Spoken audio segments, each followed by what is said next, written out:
Pada kesempatan kali ini kami akan membahas The Final Titan Eren Yeager. Sebelum masuk ke pembahasan, bantu kami dengan klik subscribe dan like-nya ya. Oke, jadi mari kita mulai saja pembahasannya. Sudahkah kalian menonton trailer terbarunya? Kami sudah membahasnya di video sebelumnya ya. Sebelum tayang pada tanggal 3 bulan 3 tahun 2023 nanti, admin cuma mau sampaikan bahwa nama resmi dari Titan Eren yang sangat besar ini dan memiliki badan tulang ini bernama Subi no Kyojin. Dalam bahasa Jepang artinya adalah Titan akhir atau Final Titan. Dalam bahasa Inggris artinya adalah Doomsday Titan yang memiliki arti Titan kiamat. Mungkin pelafalan kiamat dengan final atau akhir itu sama ya. Nama ini resmi keluar dari kreatornya sendiri yaitu Hajime Isayama saat wawancaranya beberapa tahun terakhir. Tapi uniknya admin sudah tebak juga sih 2 tahun yang lalu kalau nama Titan terakhir Eren ini adalah Final Titan. Dan mari kita bahas seberapa menakutkan teror Final Titan Eren ini dan kenapa Eren memutuskan untuk menjadi musuh terbesar dalam sejarah dunia Attack on Titan dan ingin menghabisi umat manusia, kecuali Pulau Paradis. Tentu saja Eren melakukannya bukan tanpa alasan. Mari kita jabarkan dari 10 alasan Eren melakukan dan memilih jadi musuh umat manusia. Salah satunya adalah bisa kalian temukan nanti di chapter 133 yang akan diadaptasi jadi anime di part 3-nya. Isi dialog Eren adalah, aku tak bisa hentikan rambling. Aku tak bisa pertaruhkan masa depan Paradis. Aku akan terus bergerak ke depan. Ya, lingkari kata di tengah ini. Aku tak bisa pertaruhkan masa depan Paradis. Artinya Eren sebenarnya tahu konsekuensi atas tindakannya. Namun ia tak bisa bertaruh atau mempertaruhkan masa depan Pulau Paradis atau kampung halamannya. Kenapa? Ya jelas, Pulau Paradis sudah terancam akan dilenyapkan dari muka bumi ini dengan musuh seluruh dunia. Ya, seluruh dunia. Tapi emang bener Min, bukannya gara-gara Eren Paradis jadi target dunia saat ini. Salah, kalian mungkin lupa skenario yang sudah diciptakan dalam manga ini. Walaupun Eren tidak mengacau dan membantai pada pidato Willy Tybur, dunia tetap akan menghancurkan Paradis. Kenapa? Mari kita sedikit flashback. Eren, anak-anak, begitu pula dengan Reiner dan kawan-kawan, apa yang terjadi pada dunia selama 100 tahun ini. Ya benar, Marley kian mendapatkan kekuatannya kembali setelah Raja Fritz menyerahkan kebebasannya pada Marley. Sebenarnya itu bagus karena melepaskan perbudakan, namun karena sudah dijajah selama ratusan atau bahkan ribuan tahun, Marley tampaknya masih sakit hati sama ras Eldia ini. Hingga Marley yang dibebaskan itu selama 100 tahun masih dendam dan mula-mula menjadi kekaisaran Eldia yang baru. Bukti-buktinya sudah ada, meniru kekejaman dengan menggunakan kekuatan Titan untuk menaklukkan dunia. Salah satu negara yang baru-baru ini mereka taklukkan selama perang 4 tahun ini adalah Timur Tengah.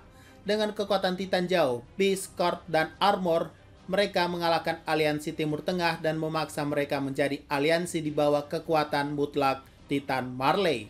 Sebelumnya juga pernah ingat negara yang diserang Seke hingga akhirnya ketemu Yelena. Ingat negara Onyakopon yang kita anggap saja adalah Eropa.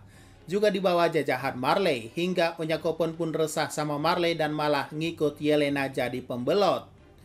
Ya, itulah Marley, tapi dengan 7 kekuatan Titan di tangan mereka itu rasanya kurang dan lama invasinya. Menaklukkan aliansi Timur Tengah aja butuh waktu 4 tahun. Maka dari itu Pulau Paradislah yang menjadi sasaran untuk mencari sisa kekuatan dari 9 Titan. Dan yang mereka cari adalah founding Titan. Dan untuk itulah mereka mengirim 4 bocah ini untuk menghancurkan tembok agar memancing sang raja keluar. Di saat yang bersamaan Eren malah mengalami nasib tragis di mana 2 orang tuanya sudah tiada di hari yang sama. Nah, balik lagi ke Marley. Setelah 9 tahun terlewati, Marley ini mulai berpikir bahwa 4 orang pejuang Marley ini nggak bisa mendapatkan kekuatan founding Titan. Apalagi kekuatan itu berpindah ke pewaris Attack Titan sebelumnya yang diduga sebagai pemberontak sumpah kerajaan. Makanya mereka ketar-ketir dan mengumpulkan sekutu alias aliansi dunia pada malam itu untuk menyerukan peperangan menghancurkan Paradis demi bisa mendapatkan kekuatan penghancur tersebut. Walaupun narasinya adalah Eren lah yang dianggap ancaman karena telah memiliki kekuatan founding tapi bukan keturunan raja. Nah, disinilah titik poin pentingnya. Apa yang terjadi jika Eren tak berubah dan mengamuk pada acara pidato ini? Yaps, aliansi dunia tetap menyerang Paradis, guys. Tak ada hubungan Eren menyusup sendiri maupun menggila sendiri di sana. Intinya aliansi dunia tetap akan menyerang Paradis karena selain mereka takut Eldia memperbudak Marley dan dunia lagi, makanya saat itu pertama kalinya Eren tersenyum sekali lagi.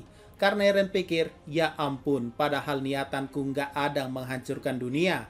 Tak ada niatan juga mau membantai Marley di Liberio. Tapi takdir berkata lain, Eren tersenyum 2 kali di Marley, menandakan bahwa masa depan yang ia lihat ternyata beneran terjadi. Dan tak bisa ia hentikan lagi. Senyuman Eren itu seperti pengungkapan kekesalannya juga sih. Ia benci masa depan yang ia lihat atau takdir yang ia lihat. Makanya untuk menutupi rasa kekesalannya itu, ia tersenyum. Dan ya, terjadilah pembantaian di kota Liberio dan kematian Sasha yang sudah menjadi takdir. Mungkin ada pertanyaan lagi. Jika hasilnya tetap aliansi dunia menyerang Paradis, kenapa Eren memilih menyerang saat itu? Oke, kuncinya adalah strategi perang. Eren menyerang saat itu hanya untuk mengulur waktu saja, sekaligus mengurangi kekuatan tempur musuh. Dan terbukti, kekuatan musuh sebagian besar hilang, para jenderal mati di tempat, orang penting mati, kapal tempur sebagian hancur berkat kolosal Titan, dan yang terpenting kekuatan Warhammer Titan jatuh ke tangan Eren. Garis besarnya gini, jika Eren tak menyerang, aliansi dunia akan menyerang kira-kira 3 bulan kemudian dengan kekuatan penuh. Tapi Eren menyerang, aliansi dunia kehilangan sebagian besar kekuatannya dan menyerang 1 bulan lebih cepat dari rencananya. Hasilnya apa? Yaps, benar. Lihat, pasukan Marley porak-poranda di distrik Shiganshina. Padahal saat itu pasukan Eren pun masih kurang dan masih adanya masalah internal militer. Karena apa? Karena Marley sudah kekurangan kekuatan. Dan seperti yang direncanakan Eren terjadilah. Ia memilih berubah menjadi musuh terbesar dunia dan mengumumkan bahwa ia akan menghancurkan dunia ini. Sebenarnya hal ini bisa dihindari namun segala negosiasi dan terang-terangannya pihak Marley mengajak perang Pulau Paradis, maka Eren tak punya pilihan lain lagi, guys. Sesuai perkataan di awal tadi, aku tak bisa pertaruhkan masa depan Paradis. Jika Eren tak berubah menjadi final Titan, sudah pasti guys, Pulau Paradis lah yang rata dengan tanah. Karena kekuatan Titan satu-satunya di pihak Paradis saat itu cuma 2, yaitu Eren dan Armin. Apalagi salah satu alasan lainnya adalah rencana Seke yang ingin memusnahkan semua ras Eldia dengan rencana eutanasianya. Eren mungkin terdengar terpaksa, tapi ya emang itu faktanya. Eren gak mau nego-nego lagi. Udah kepepet Eren, tak bisa lagi ia mempertaruhkan nyawa orang-orang di kampung halamannya. Layaknya bermain judi, Eren gak mau main-main sama nyawa orang lain, walaupun ini memang berimbas dengan nyawa orang dunia luar. Tapi setidaknya Eren memilih kan? Jangan bilang kalian pikir Eren tak akan memilih apapun dan diam seperti orang bodoh. Atau jangan bilang kalian pikir Eren akan pilih dunia luar dibanding kampung halamannya sendiri. Mungkin ada opsi tersebut, tapi itu pun jika Eren lahir di Marley sama seperti Reiner ya.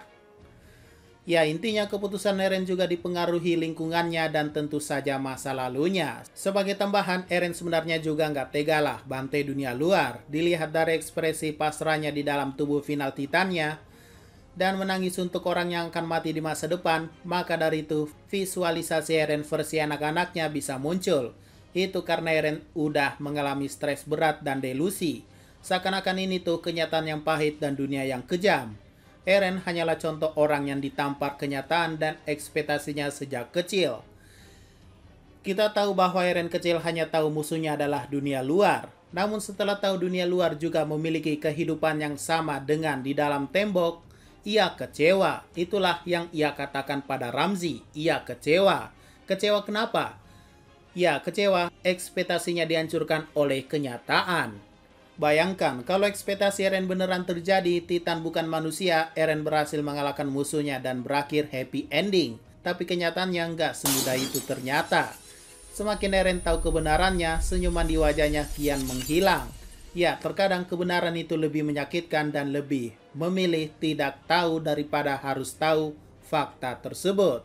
Dan ya, begitulah Eren berakhir menjadi final Titan yang memilih menghancurkan dunia luar dengan kekuatan ramblingnya. Sungguh menakutkan melihat mereka yang harus mati demi dunia yang kejam ini. Oke, mungkin itu saja pembahasan pada video kali ini ya. Jika ada pertanyaan dan masukan, silakan komentar saja di bawah. Sekian dari pembahasan kali ini, jangan lupa like, share, dan komentarnya ya.